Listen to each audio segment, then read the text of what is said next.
It's just, oh, yeah. So, this is going to be the second take, and it's not because I messed up, it's because Brad messed up. Well, his phone messed up. So yeah, here we go again. But for you guys, it's the first time. So first of all, okay, so why aren't you here tonight? Oh, I'm not here because I messed up. So that was my fault. Yeah, shifts changing at work and stuff like that. I gave them the wrong times, and I'm going to be at work, so... Where do you work? I work at Sobeys on Wise Road. You do not have permission to come there after the edge, because I will... Actually, I probably won't be too busy, but, you know, it's going to be boring. I'll be pushing carts around. So if we really like your talk, we can show up at 8 o'clock? If you really like my talk, you can not show up, but you can talk amongst yourselves about how great it was. In small group, after this. Yeah, and Brad will tell you how great... If this one sucks, Brad will tell you how great the first recording was, because it was really good. It was really good. It was really good. But now it exists in our memories. Yeah. Leave the memories alone. Me and Brad, we're the keepers of the secret. Alright, so... yeah, go ahead, Matt. Yeah, here we go. So, you guys just watched a couple of clips of Jimmy Kimmel playing back parents that he asked to prank their children, and that's all in good fun, and, you know, hopefully the kids didn't take it too hard. But this is actually a fun way to show the relationship between parents and children. It also shows the great trust that little kids have for their parents and how much they rely on them for what they want and need. When we're little, we have to rely on our parents for everything, and they give us what we need to live and grow. At some point, unfortunately, we can become greedy and take our parents for granted, and may even become ungrateful for everything that they have done for us. And when this starts to happen, we have to remember that our parents brought us into this world and gave us life.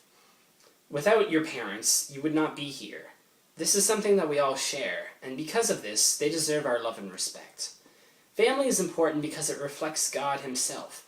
We have learned that God is Father, Son, and Holy Spirit. This is what we call the Trinity. And the Trinity is a communion of person, just like the Christian family is a communion of persons. In this way, your family and your relationship between you and your parents is a reflection of God. Do you treat it this way? Do you see your family as a reflection of the Trinity? Since the beginning of time, the family has been the most basic part of society. Wait. I'm making it different from the last time. Okay, well, let's make it different. Okay, so is your family reflective of the Trinity, Matt? Do you see it that way? Personally? Yeah. I don't know if I do. Well, let's keep reading the talk. Reflective of the Trinity. But what does that even mean? Yeah, well, let's keep reading the talk and see if you change your mind by the end. Since the beginning of the time... Oh, well, yeah, in principle... anyway, since the beginning of the time, the family has been the most basic part of society because every single human being is born into a family. The Catechism says that the family is the original cell of social life, which means that each individual's family makes up society as a whole. Family is necessary and important for any culture to exist. St. John Paul II said, "You got it right! As the family goes, so goes the nation, and so goes the whole world in which we live. If the relationships between parents and children are not strong, then the family will not be strong. And if our families are not strong, then our society will not be strong. The worst sins are sins against the family, because as soon as we destroy the family, then our society and culture as a whole will decline. Not only do the sins or rifts in our families affect the society, but they also destroy the image of God that each family is called to represent. Seeing how important the family is, think about your own relationships with your parents. If you had to choose one word to describe your relationship with your parents, what would it be? I'm not sure... I do know some of your parents, but I'm not sure what kind of parents some of your parents are. And what kind of family life you have, but whatever it is, we can be thankful to our parents that at least one thing that they chose life, and that's one of the reasons that we're here today, and that's the reason why you're here, and that's a good reason to be grateful. The fourth commandment given to us by God the Father is honor your father and mother. This is not just a suggestion or something to be taken lightly. This is a commandment from God that we are all called to follow. Oftentimes, we break this commandment. because we take our parents for granted or just can't understand why they ground us. The next time you are grounded or your parents do something to make you upset, just remember this commandment, and then think about all the good things that your parents have done for you. A lot of the times our parents give us rules because they don't want us to get hurt and they want us to grow up as healthy, holy people.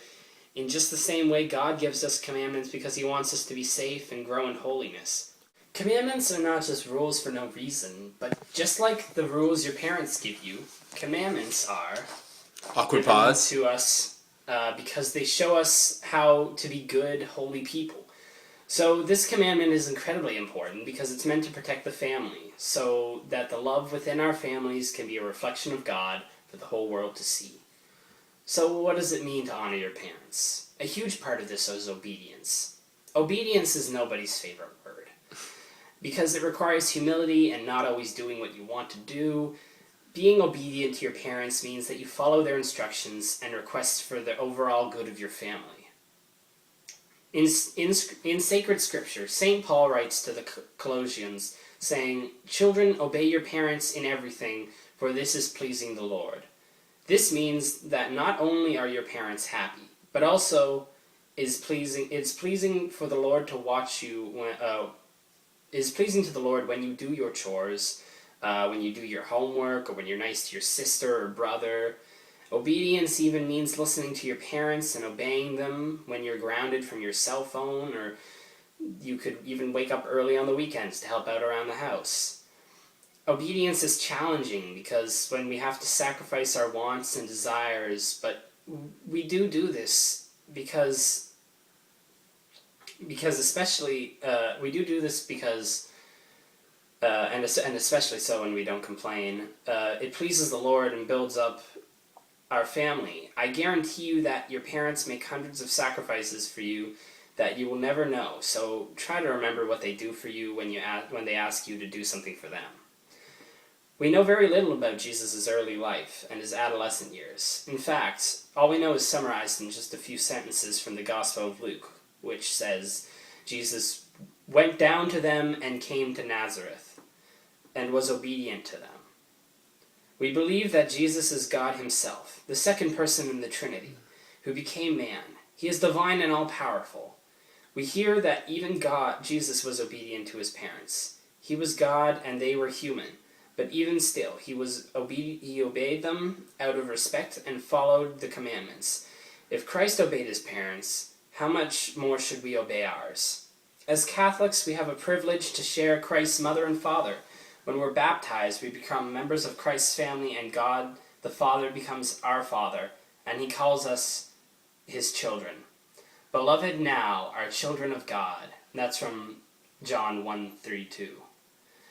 We know that Mary, Jesus' mother, is our mother because Jesus Christ gave us to her in his last moments on the cross. When Jesus was hanging on the cross, and moments from death, Jesus saw his mother and the disciple whom he loved. He said to his mother, "Woman, behold your son," and then to the disciple, "Behold your mother." And from that hour, the disciple took her into his home. When the disciple took Mary into his home, this meant that she became his mother. And what Jesus said to his disciples pertains to the whole Christian family. That means we're John. All right? You and me, we're all John. And it means that Mary's our mom. That means that Mary's our mom. What are you getting her for Mother's Day, Matt? Moving on. I forgot. Being a part of the Christian family gives us great hope, because that means that whether or not we have a great relationship with our parents, or maybe don't even know both of our parents in our lives, we know we always have our heavenly parents. God the Father and the Blessed Virgin Mary will never abandon you. They will never disappoint you, and their love knows no boundaries. So, do you want to say anything maybe to end this off about your own relationship with your parents? Sure. Again, I mean, not the spoiler alert, this is going to be good. Okay, everybody listening? Is everybody paying attention? Because this was the best part of the first talk. Yeah. Okay, yeah, let's go. All right. So, I mean, I've had a lot of trouble in the past, even the past little while, and I still do.